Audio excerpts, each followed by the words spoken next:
ये देखिए कुछ, अगर आप लोग ताज म्यूजियम गए होंगे तो ताज म्यूजियम में आपने देखा होगा कि कुछ मैंने ये उस समय की बनाई हुई ड्राइंग्स हैं जिसके आधार पर जो है ताजमहल बनाया गया था। तो उसके किस तरह से हमने रेस्टोर किया है वो हमने दिखाने की कोशिश की है। इसमें देखें, अगर इसमें कुछ छोटे छोटे आपको ब्राउन स्पॉट दिखाई दे रहे होंगे। ये क्यों है? क्योंकि उस समय क्या किया गया कि गम अकेसिया का प्रयोग काफ़ी ज़्यादा होता रहा, बबूल की गोंद का। इसको पीछे फटने लगा तो गम अकेसिया लगा दी गई। गम अकेसिया से क्या हुआ कि गम का जो स्टेन था वो फ्रंट साइड पे आ गया और वहीं पे होल्स होने लगे धीरे धीरे। फिर उसको हटाया गया, उसका रेस्टोरेशन वर्क आप देख सकते हैं। ये जो है मैं इसको पढ़ तो नहीं पाऊंगा क्योंकि अरबिक या पर्शियन में लिखी हुई है। इसमें खुद क्या कहते हैं औरंगजेब के सिग्नेचर वो सील वगैरह लगी हुई है। इसको देखें कि किस तरह से हम रिस्टोर करते। अगर आप इसको ध्यान से देखें तो यहाँ पे जिस तरह से आजकल हम मार्कशीट लेते हैं, मार्कशीट लेकर के हीट लेमिनेशन कराते हैं, तो इसको लेमिनेट कर दी गई थी। देखिए लेमिनेशन की वजह से इसमें पूरे के पूरे जो रिंकल्स थे, स्टेन्स था, वो एज इट इज पड़ा हुआ था, जिसके कारण ये पूरा डिटोरेट हो रहा था।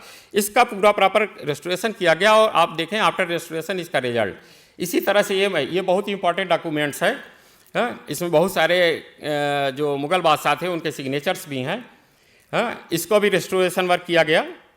इस तरह से ये वो मैप है, आर्किटेक्चरल ड्राइंग है जिसकी सहायता से पूरे ताजमहल को बनाया गया था। आर्किटेक्चरल ड्राइंग है ये पूरी की पूरी। ये इसको रिस्टोर करने का है, ये काफ़ी बड़े। इसी तरह से हमने संस्कृत मैन्युस्क्रिप्ट कुछ दिखाई हैं कि किस तरह से हम उसको रिस्टोर करते हैं और फिर properly acid free mount board की सहायता से हम उसको प्रॉपर स्टोरेज करते हैं। ये देखिए कुछ मैन्युस्क्रिप्ट के चित्र हमने दिखाए हैं कि किस तरह से हम बिफोर एंड आफ्टर के चित्र दिखा करके कि किस तरह से हम रिस्टोर कर रहे हैं इसको। बाइंडिंग किस तरह से, बाइंडिंग में एक चीज़ सबसे बड़ी चीज़ है कि अभी कभी भी बाइंडिंग कराई जाए तो हमें कोशिश ये करनी चाहिए जो बाइंडिंग कवर है वो एसिड फ्री माउंट बोर्ड का होना चाहिए और उसके अंदर जो एडहेसिव यूज़ किया जाना चाहिए उसमें कभी भी माने किसी भी समय नीला थोथा जिसे कहते थे कॉपर सल्फेट, उसका प्रयोग कभी नहीं किया जाना चाहिए, क्योंकि उसी की वजह से धीरे धीरे बाइंडिंग साइज जो है पूरी डैमेज हो जाती है।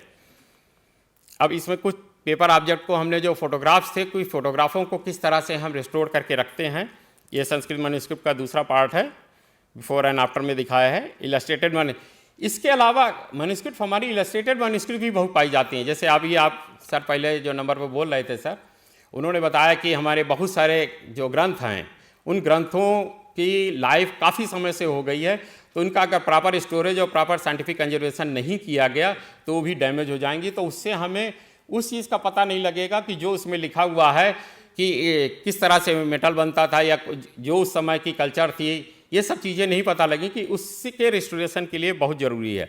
अब आप एक मैन्युस्क्रिप्ट देखें, इसके एक पेज डैमेज हो गए। क्यों? क्योंकि इसका बाइंडिंग साइज जो था वो पूरी तरह से डैमेज हो गया।